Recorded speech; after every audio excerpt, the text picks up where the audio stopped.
Hey guys, decided to switch it up a little bit today and do a voiceover.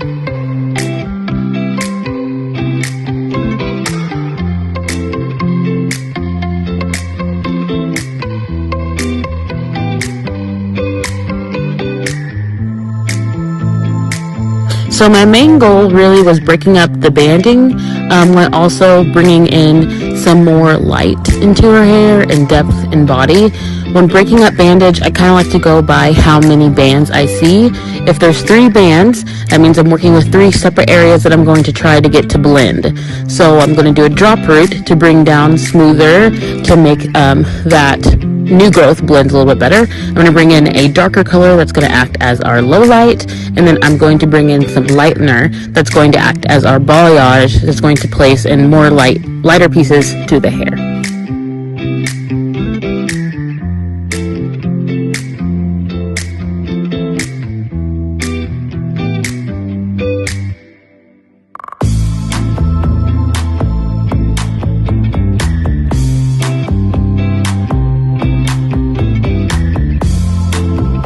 When working with open air balayage, you really want to make sure that you're working in thin layers of lightener. If you work in those thin layers, it's less to have to blend at a time. That way you can pack it on instead of trying to take it off. You know, just like your makeup or icing a cake, if anyone does that.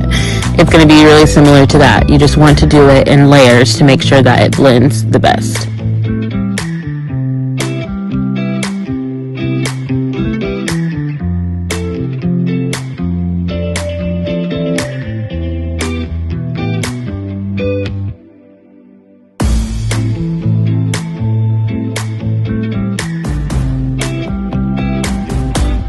When doing a color correction, I like to use different techniques together to mimic natural hair in the way that the natural hair would fall.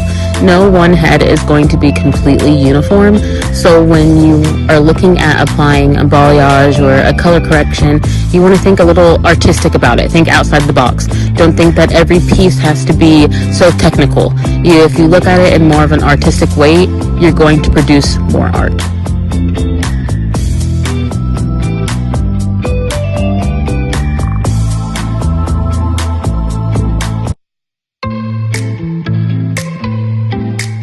Right here, I'm just taking my root color, and then I'm going to be taking my low light color, and I want to just kind of go in there and erase those harsh lines. So by bringing down that low light but leaving out the ends, I'm creating more of like a balayage type piece. What it would look like if it would have been balayaged in a different technique, basically.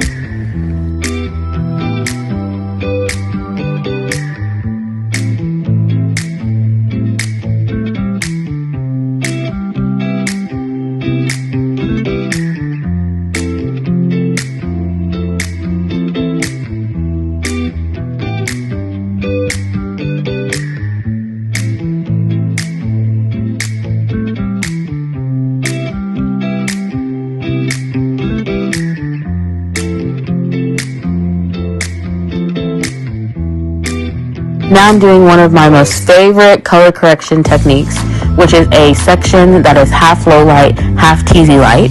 It always is so seamless and really breaks up that banding and creates the most beautiful blend. We were going for more of a caramel, warm-toned balayage, so we definitely went with hand painting and open air. So teasy lights were hands down the way to go.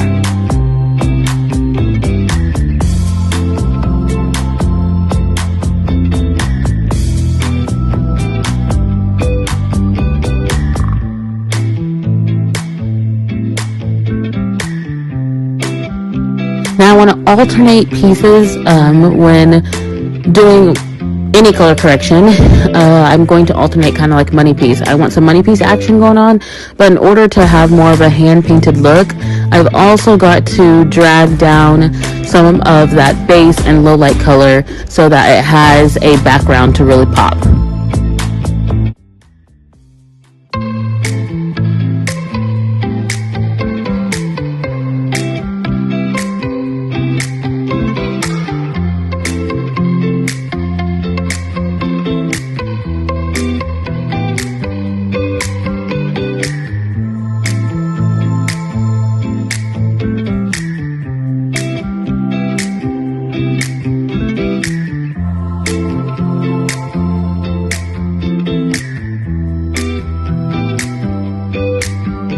And y'all know my favorite part. Gotta add that money piece.